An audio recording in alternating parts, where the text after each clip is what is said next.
Guys, welcome back to our YouTube channel para sa latest update natin dito kay Tecno ngayong January 6, 2025.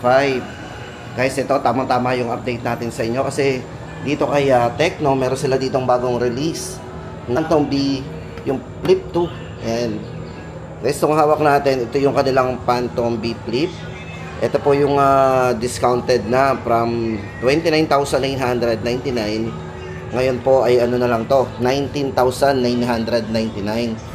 At hindi lang yun guys, once na mag-avail po tayo ng kanilang Phantom B Flip, meron po tayong makukuhang freebies dito. Meron tayong makukuhang bag and yung cover po niya. O, diba? No worry na tayo doon sa kanyang cover kasi meron na siyang freebies. So once na mag-avail tayo ng kanilang Phantom B Flip, ulitin po natin guys ang price nito. Ito ay 19,999 na lang ngayon. O, diba? Tama-tama guys sa mga mahilig mag-camera. May malino rin po itong camera na 64 megapixel para sa kanyang main camera.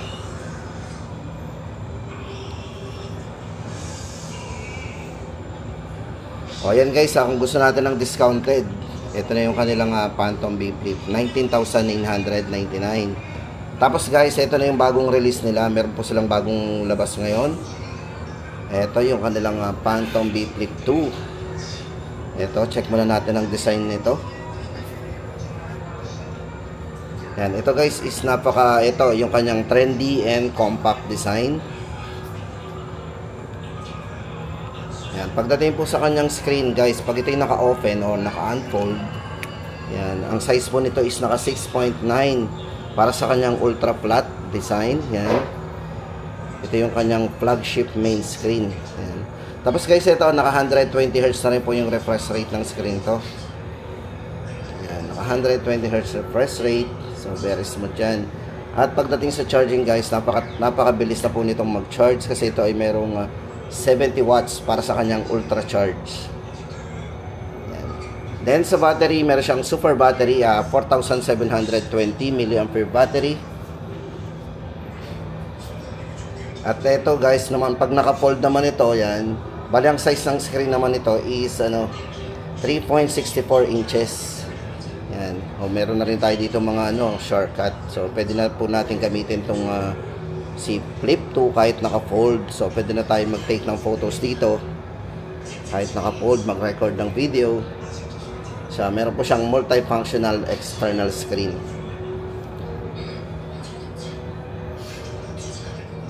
Yan. Pagdating po sa camera guys, ayan, dito sa kanya, maganda dito sa kanyang Flip 2. Ito ay merong 50 megapixel para sa kanyang front camera. So, meron tayong front camera dito.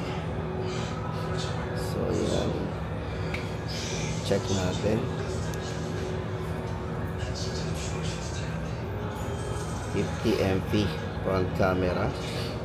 So napakalinaw na po ng front camera nito. At meron siyang 32 MP naman dito po sa kanyang selfie camera. Diyan pag naka-fold naman.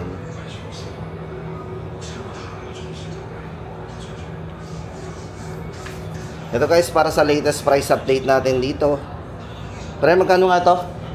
32, 31, 35, 34. Ito guys, para sa latest update natin sa presyo ng kanilang Flip 2. Ito po ay 34,999. Ayan. Then guys, punta na tayo sa kanila pang mga ibang mga budget phone. Thank you. Ito na guys, punta na tayo sa kanilang mga entry level. Yan, marami tayo dito mga papag-usapan.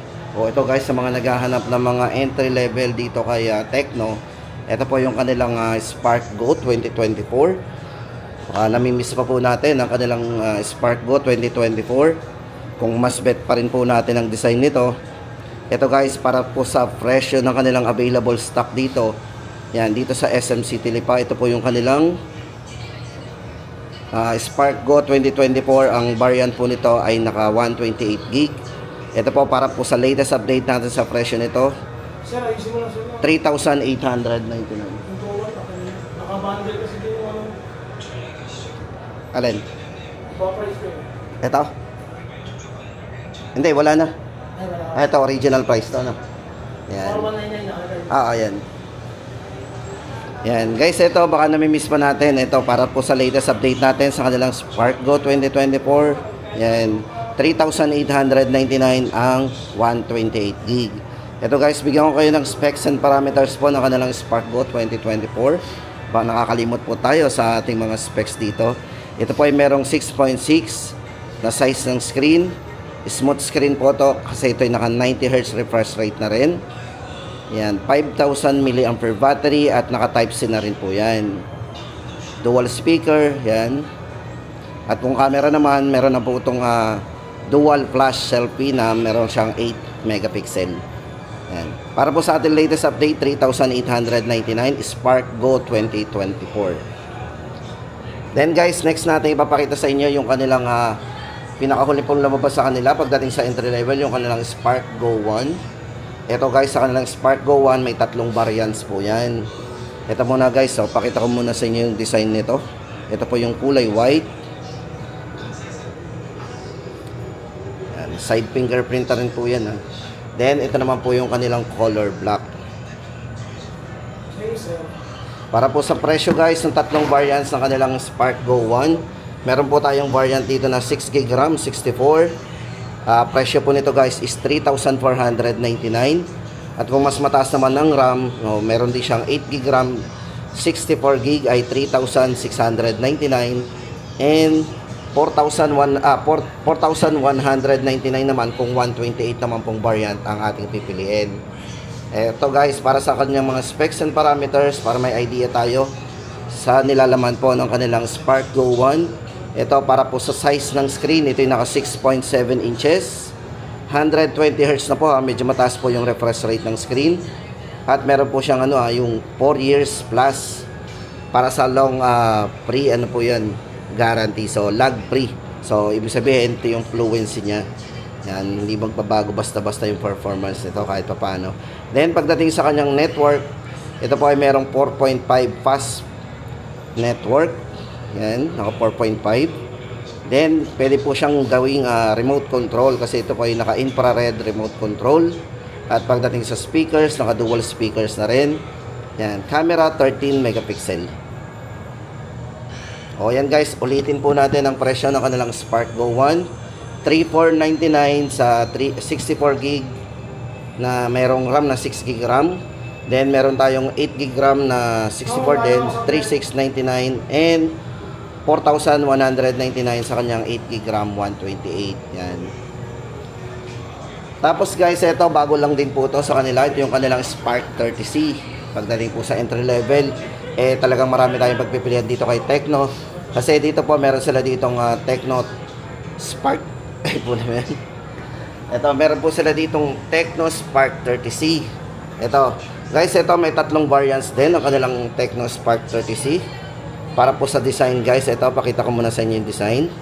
So bilog yung camera. Usually ito yung mga design ng mga luxury watches ang datingan diba? Budget phone pero may ganyang design. Ito guys, para sa kanyang smooth screen, naka 120Hz na rin po yung refresh rate ng screen ito. Size po ng screen 6.67 inches. Pagdating sa charging, ito pong si Spark 30C ay merong 18 watts fast charge na rin with 5,000 mAh battery. At ang maganda dito budget phone pero may bypass charging Usually nakikita natin ang bypass charging sa mga mga mid-range sa mga gaming phone. Pero ito yung kay Spark 30C, meron siyang bypass charging. Yan. 50 megapixel po pagdating sa kanyang main camera. Check natin ang main camera. Yan, naka 50 MP. Naka HDR din yan. Meron tinatawag na high dynamic range. AI camera. Ito na guys. Para sa ating variant, yan. Ito po yung tatlong variants na pwede nating pagpilian dito kay Spark 30C. Yan, 8GB o yung 8GB maximum RAM po nito. 128 internal ay 4,799. Then 5,499 naman para sa kanyang 8GB RAM 256. Ang laki na nun 256, 5,499 lang. Tapos 6,099 kung gusto natin ng mas mataas ang RAM at 256 na rin ang internal. So ito yung tatlong variants guys. Ulitin po natin yung merong 16GB RAM 256, 6,099 o 61. Yan po ang update natin sa kanilang Spark 30C. Tapos guys, ito naman yung kanilang Spark 20 Pro. Baka nami-miss po natin ang kanilang Spark 20 Pro. Ayan, available pa rin. Isang ma-appreciate natin guys dito sa kanilang Spark 20 Pro. Ito pagdating sa kanyang screen size, ito medyo malaki ito. Kung bet natin ng medyo malaki. Kasi ito po ay merong 6.78 inches. Naka 120Hz na rin po yung refresh rate nito. At naka punch hole display. Yan, naka punch hole. Then yung chipset na ginamit dito, yung processor, ito yung naka MediaTek Helio G99. Ayan, para po sa dalawang variants ito guys, naka-sale na rin ito. Dati itong 8,499 yung kanyang 16GB RAM 256.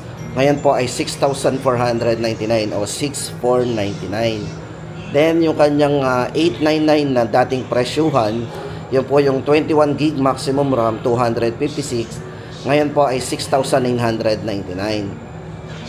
Guys, maganda dito ito yung budget po na merong stabilized video na rin. Meron na rin itong dual view video. So check nga natin, baka wala pa. Check natin so, dual view video ba to? Ayun, yung may stabilized video guys. Okay. Ito yung naka-stabilized video. So meron siyang 60 FPS pagdating sa frame rate nito. So kung gagamitin natin itong pa-video, smooth na rin. Hindi lang sa front, pati sa back po ay merong stabilized video yan.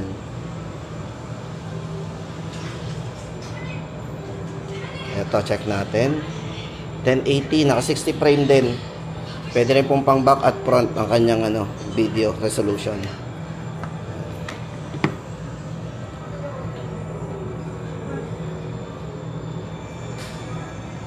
So yan guys, para sa latest price update natin sa kanilang Spark 20 Pro. Yan. 6,499, 16GB 256 and 6,999 sa kanyang 21GB 256. Tapos guys, ito na yung kanilang Spark 30 5G naman. Syempre, sa mga nagtatanong po ng 5G, ito po ay naka 16GB RAM 256 internal storage ang kanilang Spark 30 5G. So ito guys, kung hanap natin ay 5G, syempre kumbaga mas mabilis ang ating downloading and uploading pagka ginamitan natin ng 5G. Ayan. So ito guys, bigyan ko kayo ng idea para po sa chipset na ginamit po dito kay Spark 30 5G. Ito po ay naka MediaTek Dimensity 6300 5G processor. Ayan. Tapos pagdating sa main camera, ito po ay merong 108 megapixel po para sa kanyang main camera o yung tinatawag nating ultra sensing camera. O yan, sa mga mahilig mag-video, check din po natin. Ito po ay merong smooth video na rin. So stabilized video na rin po yan kasi meron na rin siyang 60 frame per seconds na video resolution. Yan. At yan, check nga natin guys kung meron tong dual view video.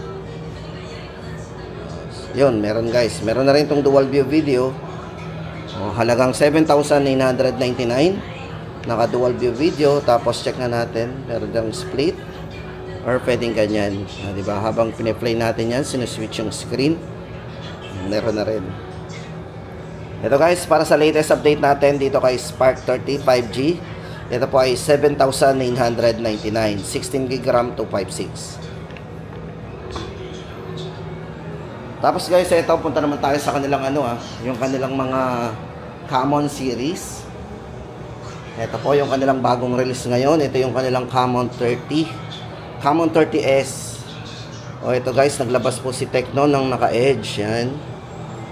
Ito po yung bagong release nila na Common 30S. So kung bet natin yung edge, syempre guys, ang gandang hawakan pag edge. Ito po, bali naka 3D curve. Then yung display po nito is naka AMOLED na rin. AMOLED screen with Corning Gorilla Glass na rin po. Matibay po yung glass nito. Kasi ginamitan ng Corning Gorilla Glass. At pagdating sa main camera guys, ito ginamitan to ng Sony camera. So ang camera pong ginamit dito is naka Sony IMX 896. Yan, para po sa kanyang large sensor camera. Yan, Ito po ay merong 50 megapixel with OIS para sa main camera. At meron siyang 100 megapixel po para sa ultra clear camera niya. So, dalawa yung ginamit. Then, pagdating po sa chipset, ito pong si Camon 30S ay naka MediaTek Helio G100 na. Ayan, kung familiar po tayo sa mga G99, ito naman po yung upgraded, naka G100 na tayo, powerful CPU. Ayan. Pagdating po sa size ng screen, ito pong si Camon 30S ay naka 6.78 inches na rin, 120Hz na rin po yung kanyang iCare display. O, diba? Safe na safe ang mata natin dito, kahit maliwanag yan, hindi yan masyadong masakit sa mata. Yan. Pagdating sa sounds, ito syempre powered by Dolby Atmos para sa kanyang surround sound. Yan. Ito pong variant na hawak natin, Camon 30S, ay naka 16GB RAM, 256 internal storage. Yan. Camon 30S, 9,499.